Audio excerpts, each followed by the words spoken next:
Assalamualaikum warahmatullahi wabarakatuh.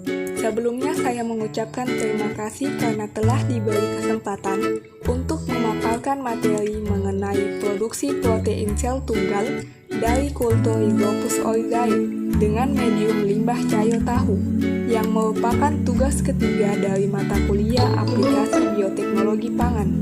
Perkenalkan, nama saya Musda Amalia Subhan dengan stambuk Q1A1190048 dari kelas ITPA 2019. Baik, langsung saja pada pemaparan materinya. Yang akan kita bahas pertama adalah apa itu protein sel tunggal. Protein sel tunggal merupakan produk biomasa berkadar protein tinggi yang berasal dari mikroba. Mikroba penghasil protein sel tunggal umumnya tumbuh pada limbah yang memiliki unsur karbon dan nitrogen, yang biasanya terdapat dalam limbah hasil industri. Komponen utama protein sel tunggal adalah asam amino dan mineral. Pembahasan yang selanjutnya yaitu limbah cair tahu. Limbah cair tahu menjadi penting untuk dibahas karena limbah cair tahu merupakan medium kultur Rhizopus oryzae untuk memproduksi protein sel tunggal. Limbah cair tahu industri pangan, terutama dari industri tahu, mengandung bahan organik yang tinggi. Limbah cair tahu dan ampas tahu juga mengandung protein, lemak, vitamin, dan mineral, sehingga berpotensi sebagai medium pertumbuhan mikroorganisme. Menurut manfaat di tahun 2010, bahan-bahan yang terdapat dalam limbah cair tahu antara lain protein 40-60%, karbohidrat 25-50%, dan lemak 10%. Limbah cair tahu dapat dimanfaatkan lebih lanjut sebagai substrat pertumbuhan mikroba, seperti dalam pembuatan produk protein sel tunggal atau PST. Alasan dipilihnya limbah cair tahu pada pembuatan protein sel tunggal karena limbah cair tahu salah satunya bisa menggunakan kultur dari Rhizopus oryzae yang termasuk dalam golongan kapang. Diketahui Rhizopus oryzae dapat mengurangi lemak kompleks menjadi trigliserida dan asam amino. Selain itu, jamur ini juga mampu menghasilkan protease. Dalam keadaan aerob, jamur ini dapat mengubah karbon, nitrogen, dan mineral sebagai nutrisi, sehingga dapat menghasilkan protein sel tunggal. Lalu bagaimana pembuatan medium dari limbah cair tahu? Cara pembuatan medium dari limbah cair tahu cukup mudah. Yang pertama, 1 liter sampel limbah cair tahu disaring dan dimasukkan ke dalam beker.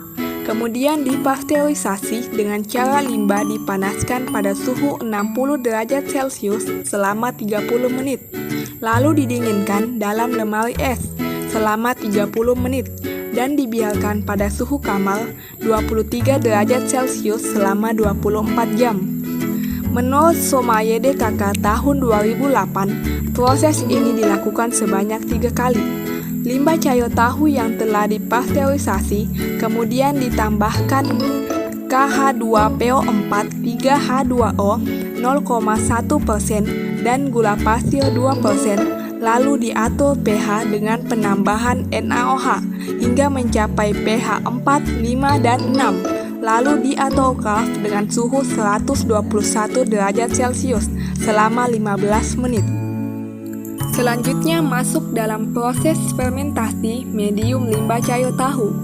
Pada media limbah cair tahu yang steril, sebanyak 150 ml diinokulasikan 1 oz kultur Rhizopus oryzae dan diinkubasi pada suhu kamar di atas shaker berkecepatan 160 rpm atau revolusi per menit selama 24, 48, dan 72 jam. Setiap 24 jam dianalisis jumlah koloni yang tumbuh menggunakan metode Sauvage plate pada media potato dextrose agar atau PDA, dihitung berat kering sel dan ditetapkan kadar proteinnya.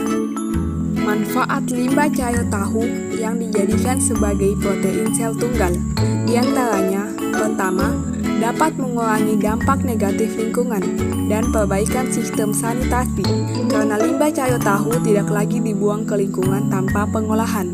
Yang kedua, dapat menjadi salah satu makanan yang sangat bergizi yang disebut sebagai mikroprotein. Yang ketiga, protein sel tunggal dari limbah cair tahu dapat digunakan sebagai pengganti protein dari sumber konvensional seperti hasil pertanian, perikanan, dan peternakan. Berikut ini merupakan daftar referensi yang saya gunakan untuk mencari materi mengenai produksi protein sel tunggal dari kultur Rhizopus oryzae dengan medium limbah cair tahu. Demikian pemaparan dari saya mengenai materi produksi protein sel tunggal dari kultur Rhizopus oryzae dengan medium limbah cair tahu yang merupakan tugas ketiga dari mata kuliah aplikasi bioteknologi pangan. Semoga apa yang saya sampaikan dapat bermanfaat bagi saya dan penonton sekalian. Saya Musda Amalia Subhan, terima kasih atas perhatiannya. Wassalamualaikum warahmatullahi wabarakatuh.